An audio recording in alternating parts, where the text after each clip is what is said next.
good morning, good afternoon, good evening, no matter where you are in the world. This is JJ right here, JJ's PC Builds. Today, we're going to talk about something that I've been testing for quite a few months, about maybe 4 or 5 months right now. We're going to be talking about this right here. We're going to be talking about the Crucial. Here, we got a little bit of glare. Let's get that glare out of there a little bit. We're going to be talking about the Crucial P2 1 terabyte hard drive. Okay, I've been using this drive for 4 to 5 months, right? And from the look at it, I'm going to tell you, I haven't lost one lick of speed whatsoever. And, you know, it's a drive that's well dependable. I mean, I put it through a lot in the last 4 or 5 months, testing it regularly and stuff like that. So what we're going to do is we're going to talk about it a little bit, and then we're going to take and test it a little bit, and then at the end I'm going to draw my conclusion to you. So stay to the end. It's going to be a good one, I'll tell you. I know that, you know, when it comes to the Crucial hard drives, you know, the NVMe M.2 drives, that they are a really great drive, okay? And don't get it wrong. I mean, there's many drives out there, but you know, with Samsung having their problems and everything else, that's not going to be a drive I'm going to recommend today. So, but as far as running your operating system and doing your dailies, this would be a drive that I can recommend. Is because it's got a lot of, you know, good points. I haven't seen any bad points. You know, even if I go into the software, which I'm going to take and open up right now, some software for you all, and put it up on the screen and let that get loaded. We'll move to that screen. As soon as it loads, I'll take and put it up on that screen so that way you all can see it. So, but to tell you what's going on with it, this right here, this is what comes with the M.2 drive. You can download it. It's a great program. And as you can see, it's got physical memory and virtual memory. So it's a smart drive. It's a really good smart drive. The temperature is good. Drive detail. Let's go into it. So this way you can see. It's a PCIe 3.0 X4. It does 4 lanes, and it's 1 terabyte. And I've used up half the hard drive. I say a hard drive. I know it's not a hard drive. I know it's an M.2 drive, but it's still, to me, it stores, you know, your good stuff. So I'm going to call it a hard drive, regardless. Flipping back really quick, I just want y'all to understand something when I mean a hard drive. I mean, some people, they get confused about it. They say, well, no, an NVMe drive's different. It's an SSD drive, which it's true. It is an SSD drive, but it's still a hard drive, you know. So do understand that. We're going to talk, I'm going to go back to my other little screen called my action screen, and we're going to show you the momentum. Momentum means basically what they mean by the momentum. Sometimes that just gets me a little bit, but that's momentum. Basically, is like cache. Okay, it gives the SSD drive momentum, means it's giving it a little bit of cache to get it moving a little bit faster. But I'm going to show you that next, and I'm going to show you a little bit of odds and ends. And do remind you, when you try to run any kind of test from the software to make sure everything is closed first. Just to let you know that. Momentum cache is active. That's good deal. Good deal. We'll go through the drive and just make sure that there's no other. Says no. See right here. It says no critical warning indicated.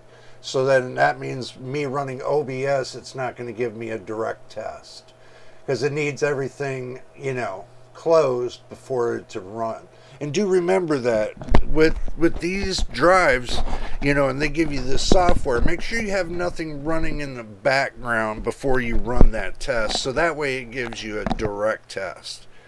And I'm reading up on it right now, so basically there's no temperature warnings.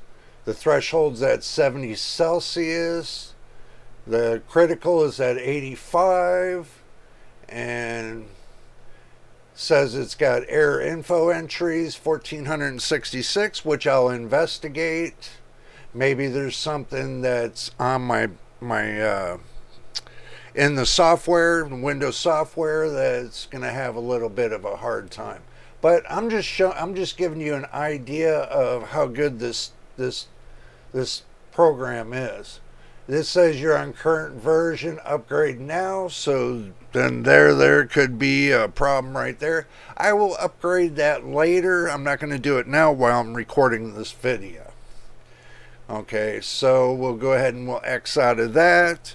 And then what we'll do is we'll go through and I'll see if I got a benchmark that would be good for running with this. I could run Ada64, but I'm thinking best off to run Crystal Disk Mark. A little bit of a black screen there. So what we'll do is we'll set this up to run. We'll run 5 sweeps on the C drive, and we will do it in megabytes terms and up to 1 gigabyte. Let's see, settings, default. I'm going through and showing you what it should be. It says default random and 5 seconds, and profile is default, and the theme is default, and the help and the language, blah, blah, blah. Okay. So make sure it's at default settings, and this green button right here, we'll click it and we'll see where it leads us. This is just running a small self-test. If there's a problem, I don't think Crystal Disk Mark would run through. Make sure you got your soda handy. My tests usually take a little while because I want to go through very carefully, and that way you all can see it from soup to nuts, A to Z. So now looking at these tests, the drive is half filled. From what it says, it's half filled. So getting these kind of results when it's half filled, then, I think it's pretty good. But, that's what everybody does it when the drive is almost clear to empty, but it doesn't give you, to me, it doesn't give you an accurate result. I tried an empty result one time, and it says to me that it was doing over 9,000 on the reads and some astronomical on the writes. And then I decided to fill the drive up halfway with information and to see what it would actually give. So going 50-50 on it with half filled and doing these tests gives me a better outlook of how the drive is reacting. You don't have to do it the way I do it. I do it this way because I want to know at 50% if the drive is going to continue to keep up there in numbers, And, or is it going to fall off as you fill it and get it closer to the end?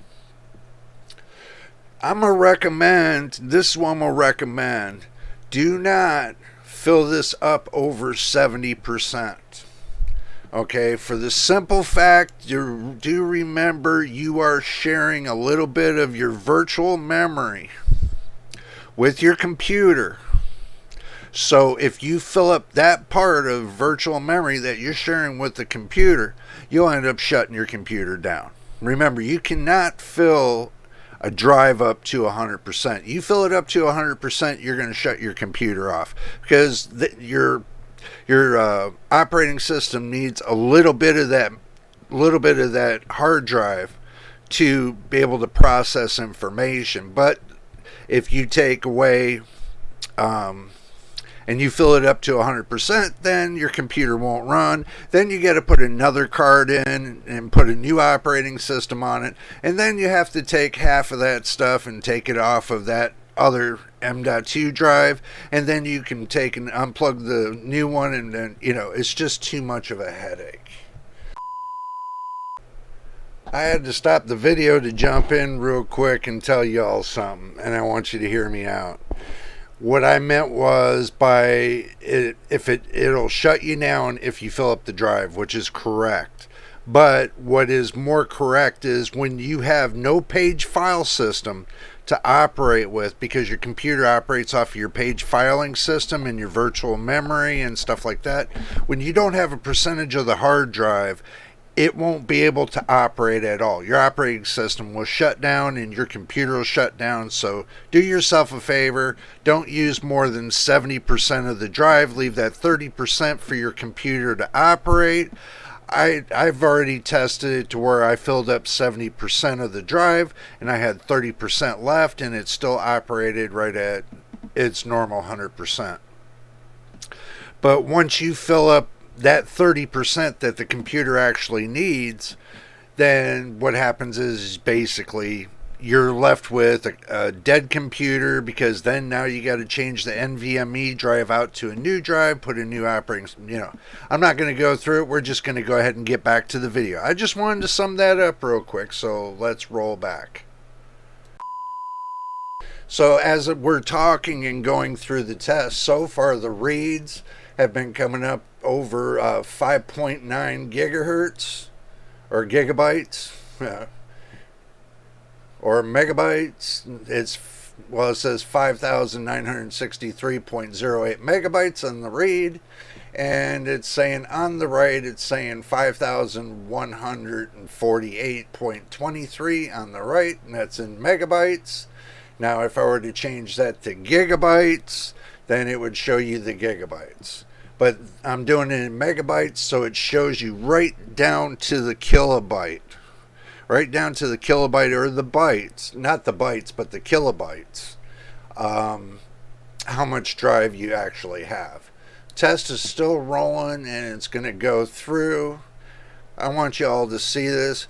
If Crucial is watching this, I'm going to give you 2 thumbs up really quick, Crucial. You did an awesome job on your P2s. You probably got P3, P4, and P5, and so on out there.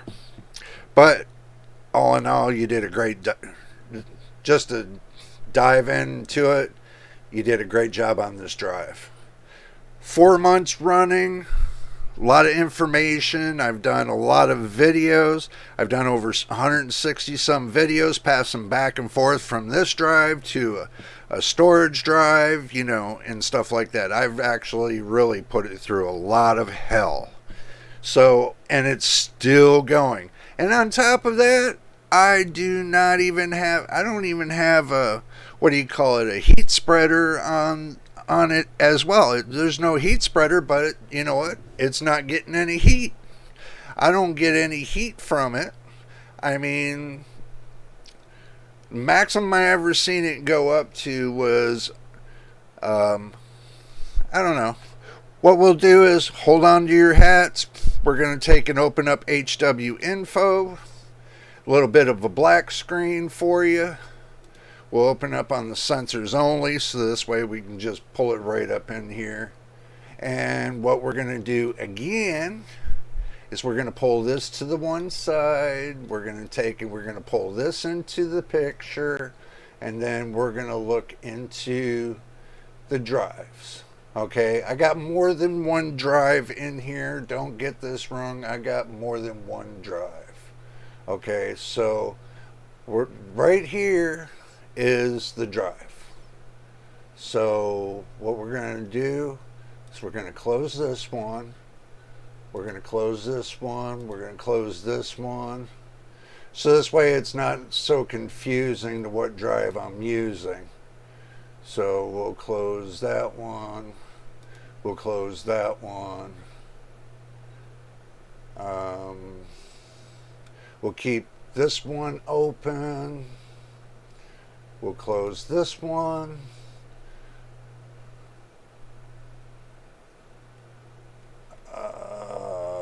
Let's see. Okay. We'll close this. So we'll close this. And we'll close this. And we'll go up to the top. We'll close this. And we will close this. This. This. Because we're not reviewing anything but this.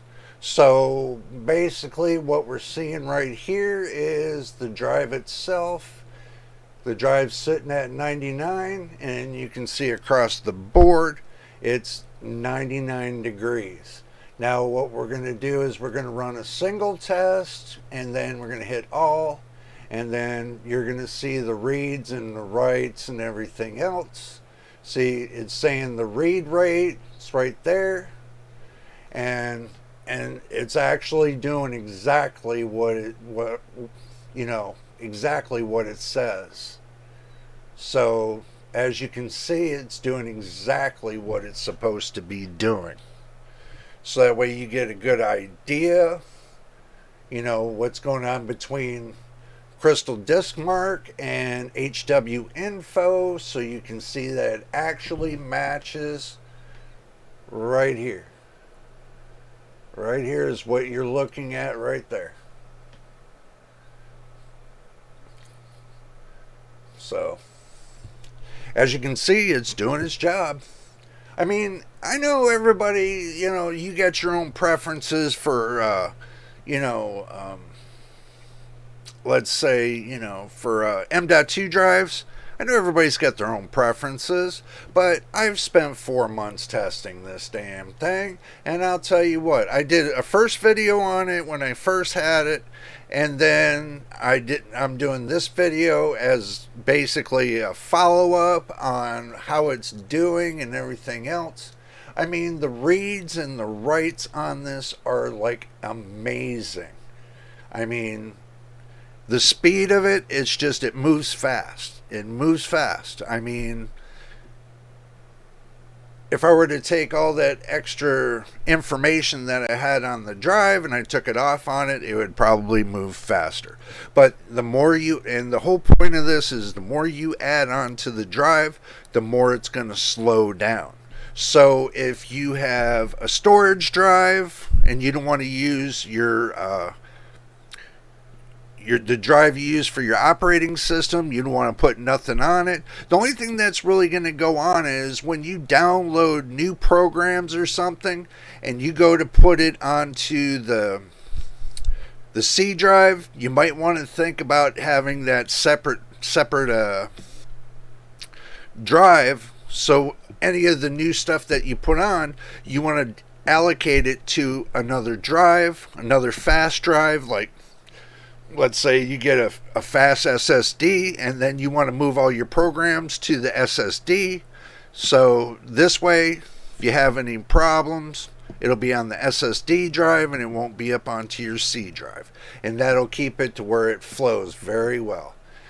As you can see, this is the second test, and it seems to be doing very well. The maximum it says it hits on the reads is 6.9 gigahertz.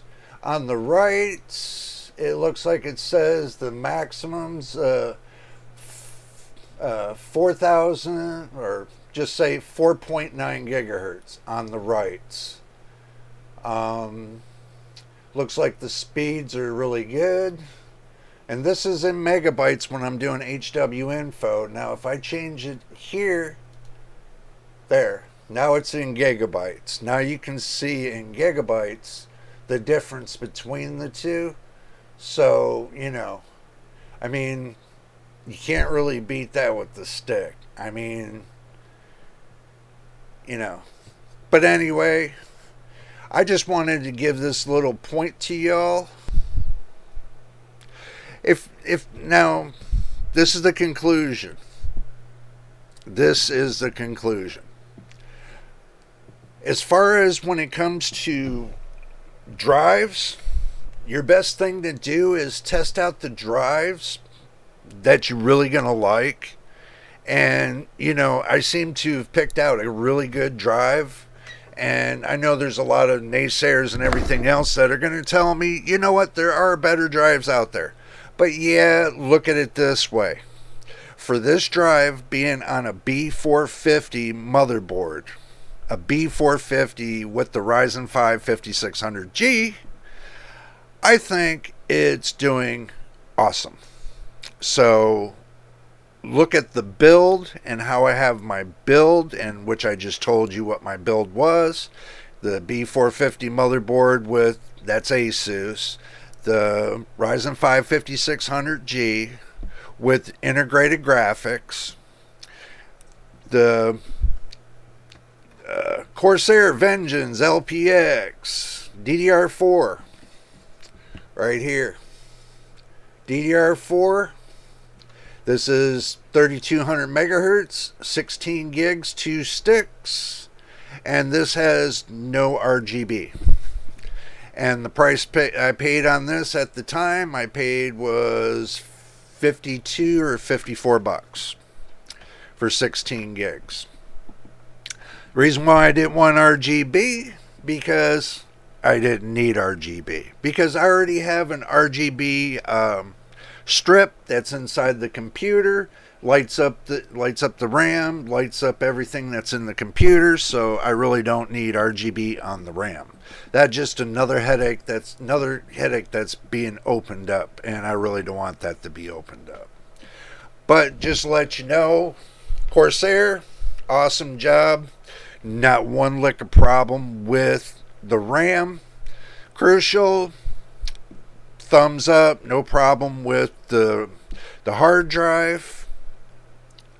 And that's my conclusion right there. And if this is your first time, make sure you subscribe. And since you're watching the video, you might as well subscribe, so that way you get the next updated videos. So that way when I post them, you get a notice for them, and there you go. So that way you get more, more videos to watch. Also, too, don't forget we got live streaming that's happening every Thursday at 11 a.m. Pacific Standard Time. This is United States West Coast time.